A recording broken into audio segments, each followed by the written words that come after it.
Chicago at Cleveland.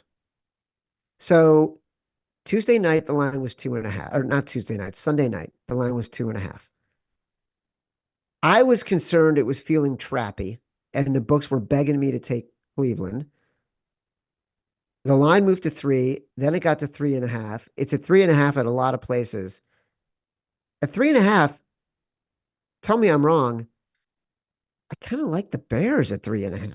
And this is not a bias, right? This is not me saying I'm in love with Justin Fields. This Bears rush D and scoring D have been top 10 in advanced stats since the Montez Sweat deal. The Browns' strength is their rushing game. The Browns just had a big emotional win. Joe Flacco giving speeches, Joe Flacco getting praised.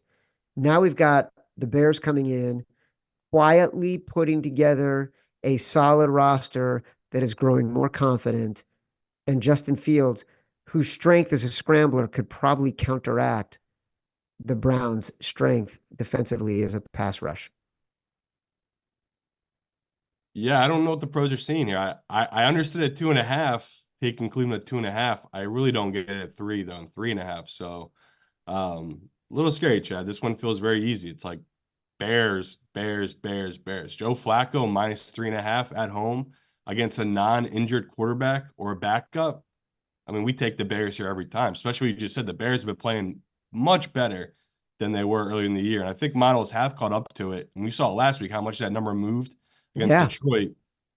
Interesting, they're jumping off the Bears here. Like you just said, at 2.5, Cleveland makes sense. I agree with that. But at 3.5, which it is right now, um, I'd grab the Bears. You want me to make this Simon Says? You making this Simon exact? says, Simon says, Yeah. I'm glad you did that because I didn't want to make it my executive decision because then it just feels like, what am I doing?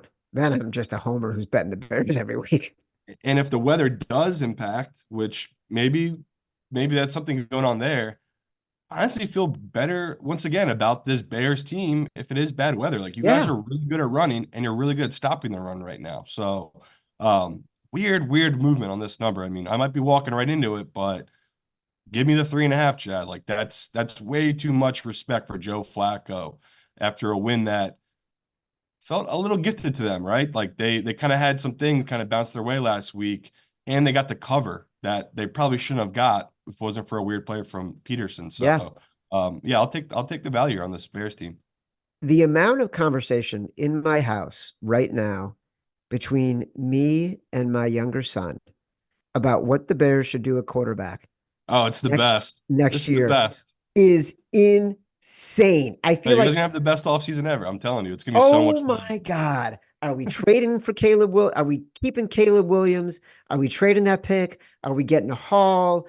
It was such an intense conversation between me and my kid at dinner. Like it was phenomenal. I Because cannot wait. it really does decide the next 10 years of your life, brother. It does. It really does. It does. Uh, and it's almost embarrassing how much I enjoy it. And Oh, I this is just, the best part of being a fan. This is why you can say we when you talk about your team. It's like you've been through all the shit and now you get to enjoy the fun, exciting parts of it. I mean, look, fandom is amazing. It's why sports are so good. You can't get away from it. It brings joy. Atlanta, unless you're Matt Mitchell and you root for the Buffalo Bills, or producer Tito and you root for the Miami Dolphins. Boy, that was something last night.